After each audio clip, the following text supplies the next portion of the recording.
You've already met needs as a source of entrepreneurial opportunities. However, disregarding of where your idea actually comes from, if it's from technology, trends, or from yourself, needs is always an important thing to consider, because only if you really have a customer need, you also can generate a willingness to pay. However, it's not always easy to figure out where needs are.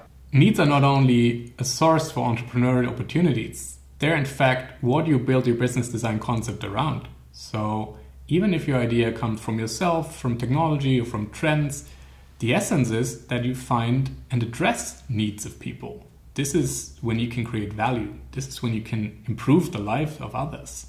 And knowing and understanding what needs are and where they come from means creating empathy for others.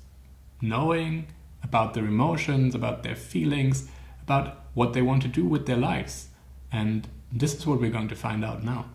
However, being really empathic about what other people want and need is a very difficult task. Sometimes you may not be open, so your antennas are not sensing what the emotions of others are. However, sometimes people are also not open. It doesn't mean they're lying to you, but you need to understand that you won't reveal yourself. So what you think and feel just to anybody else. And the things that we can see though is what people do and say. And this disparity is very important in the need finding process. You need to be aware that people don't often do and say what they actually think and feel. Imagine this situation. You're in a supermarket and you meet an old friend. He's buying gluten-free products. And you want to know what the need for this is. And there's two reasons. He could be allergic, or he just thinks this is a good way to keep a diet. You will not know by asking him. You can try. You can ask him, why do you buy these gluten products? But how can you be sure that he really tells what the real need is? So he may not be aware of the real need himself. He may willingly give you a different story. So the question is, what are good techniques that you can figure out what the real needs of people are? Because only then you will really know and understand how to address them. So let's look at techniques to discover needs. We'll look at three specifically. There's observations, interviews, and experiments. Observations are very good for the early stages. So if you don't actually know what you're looking for, or if you want to get another glimpse about what you could be looking for. And they're easy to do. They don't take a lot of setup. You just need to go to the right places where you assume you'll find the right behavior of people. On the other hand, there's also a danger that in an observation, you only see what you already know. So at best, you're able to put yourself into position of a creative or a learner. So change your mindset. Interviews are our next technique. For interviews, you need to prepare a little more.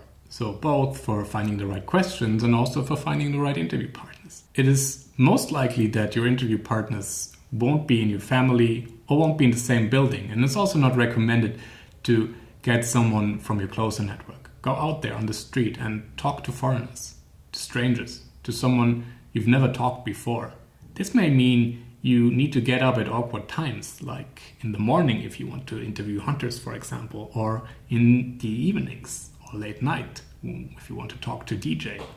So two things are advisable when doing an interview. Try not to go through a catalog of questions like a machine. Use open-ended questions and start a dialogue, start a conversation. And don't worry too much about data in the beginning. It's about an exploration. You want to get stories. You want to know where people actually tell you something about their lives. And this is not a data point. One technique you can use in these interviews/conversations is that you use 5 whys. A technique that you may have seen from a lot of children already when they want to get something or when they want to know something. And the idea is that usually after asking why for 5 times, you get to the core of a need or the core of an idea. And it's very tough to find excuses or other explanations around. Our third techniques are experiments. If you do an experiment, you have a very precise idea of how the world could be shaped. So you exactly know what you're looking for and you want to test it. So experiments are usually extensive to prepare. You need a very good idea about what you actually want to test, and you need the time and willingness to repeatedly try and test different variations until you reach out to a result. But if you found a result, you can be fairly sure that there's also a need, or that this particular way of doing things is the right way. And remember, if there's a need, you are already also close to a willingness to pay. Either way, if you prepare any of these techniques, make sure you sit together in your team and agree on what you actually want to find out. The experiments may be good to actually create data or figure something out from this outside world, but they're also a good exercise in your team. They make sure that everyone is on the same plane. Discuss in detail about the potential outcomes of these experiments or interviews or observations and what it would mean for others in your team. Another suggestion is that you never use and do one of these techniques just on your own. Always try to be at least 2 people. And this is very simple. 2 pairs of ears and eyes, they see and hear just much more. And the second person can protocol a lot. So you can come home with detailed notes of your observations or a log and pictures. It is important that you capture everything that you see out there in the field. The clues you may be looking for are somewhere out there, and they're not always visible right away.